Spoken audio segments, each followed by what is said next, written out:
Bienvenue dans l'atelier. Je viens de faire l'acquisition d'une alimentation que j'ai achetée chez Banggood au prix de 41,70 €. Actuellement, je sais qu'elle est autour de 45 €. Donc je voudrais vous faire une petite présentation de cette alimentation parce que j'en suis très content. En fait, j'ai même eu des petites surprises sur certaines caractéristiques techniques. Moi, je l'avais prise comme, bien entendu, une alimentation d'atelier pour avoir de la tension et du courant. Voilà, là, c'est une 30 volts et 10 ampères, donc ça me suffisait amplement. Mais on va faire la présentation. Donc, le modèle, c'est une Minleft.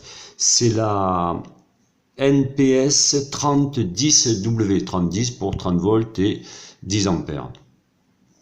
Voilà, donc là, j'ai branché un moteur, on le voit. Donc c'est un petit moteur en fait qui a une tension maximale qui est donnée à 4 volts 8. Ce petit moteur, donc là je vais monter la tension.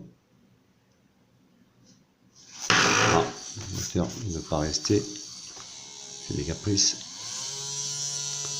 Voilà, bien sûr le moteur je vais atteindre les 4 volts 8, mais bien entendu je peux dépasser et si je continue je le crame. Donc, ce que je vais faire, donc là, je vais tout remettre à zéro. À ce moment-là, j'ai la possibilité de régler le courant, c'est-à-dire l'ampérage. Donc, pour le faire, en fait, c'est tout simple. Il suffit de mettre en court-circuit. Alors, bien entendu, au préalable, j'ai tout mis à zéro. Je court-circuite. Alors, je le fais avec du fil de plomb. C'est quand même plus sécurisé à mon sens. Même si dans la notice technique, c'est pas précisé. Donc ensuite, là c'est parfait. Donc là, ça c'est pour la tension constante et ça c'est le courant constant. Donc on a les deux. Donc on va voir comment ça fonctionne. Déjà au départ, ce que je vais faire, je vais me mettre en courant constant. Donc pour ça, je monte. Voilà, dès que ça passe, voilà, dès que ça passe, c'est bon. À ce moment-là, je règle ici le courant. Oui, j'ai oublié de dire, donc en fait, on a 4 potentiomètres. Ce potentiomètre, c'est pour la tension, celui-ci c'est pour dégrossir la tension, et celui-ci c'est pour affiner le réglage, et là c'est pour le courant, pareil. Donc là c'est pour dégrossir et affiner. Donc là pour le moteur, je vais mettre le courant on va monter à 90. Je vais baisser, je vais affiner, voilà. 92 c'est pareil, c'est parfait. Donc à ce moment-là, donc je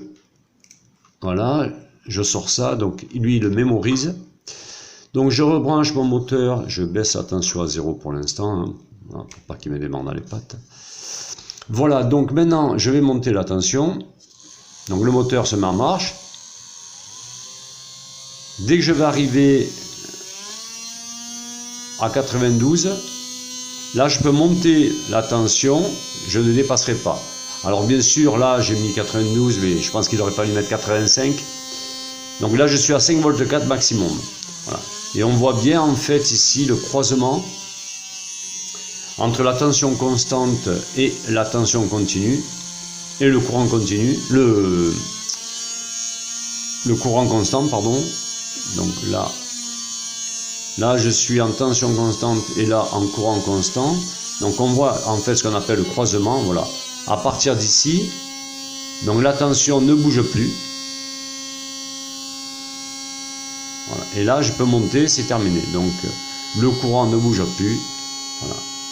Quand je vais passer, voilà. Et là, par contre, voilà, là, je peux descendre. Il n'y a pas de souci. Mais l'avantage, c'est que je ne peux pas monter au-delà, en fait, de la limite du moteur. Parce que je l'ai pré-réglé ici. Alors, bien entendu, il ne faut pas que je touche au bouton potentiomètre du courant, puisqu'à ce moment-là, je perds les réglages dès que j'y touche. Pour un simple exemple, je fais tourner, je monte, à peine j'y touche. Voilà, et maintenant, si je monte, eh bien, voilà, on voit que je peux dépasser. Voilà. Donc, il faut retarder l'appareil. Alors, il y a aussi, bien entendu, une autre possibilité. Je fais tourner le moteur, je le place à sa tension. Je vais essayer de m'approcher de 4 volts 8. Ensuite ici je règle, mince,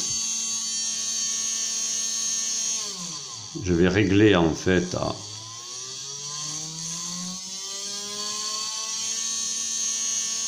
parfait, je laisse comme ça. Et maintenant, voilà, je peux baisser la tension, mais là pareil, voilà, je ne peux plus dépasser. Et là on voit bien en fait le croisement de la tension constante et du courant constant. On le voit en bas en fait, c'est VCC. Voilà, dès que j'arrive là, hop, à ce moment-là, j'ai le courant qui reste à 80. Donc je peux monter, alors on le voit bien parce que si je, par exemple là je suis à 5 volts, voilà, là je vais monter un peu plus, je vais être à... Et à l'affichage on va voir en fait, dès que je vais débrancher, ah ça c'est pas débranché comme je voulais ça.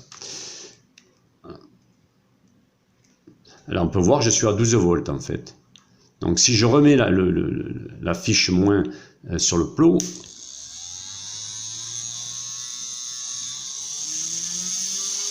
on voit que je repars en fait, bon bien sûr je l'ai mal mise,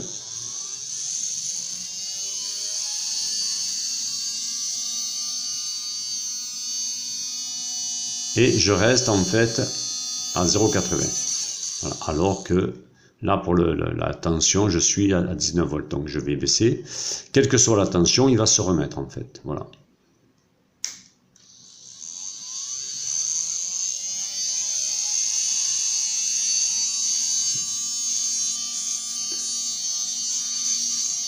Et là on voit bien en bas, hein, au niveau du croisement, si je baisse, voilà.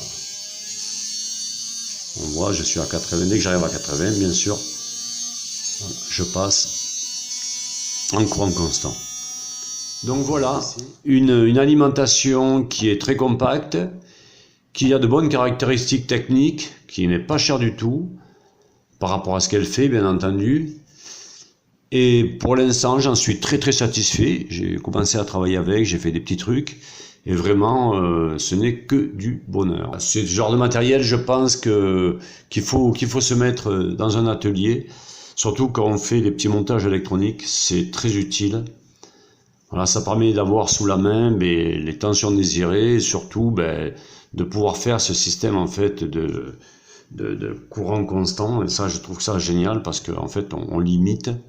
Et on sait, à un moment donné, on sait que voilà, on ne pourra pas se tromper, on stabilise l'alimentation. Voilà, c'est quelque chose de sympathique à mon sens. Voilà ce que j'avais à dire là-dessus. Au revoir.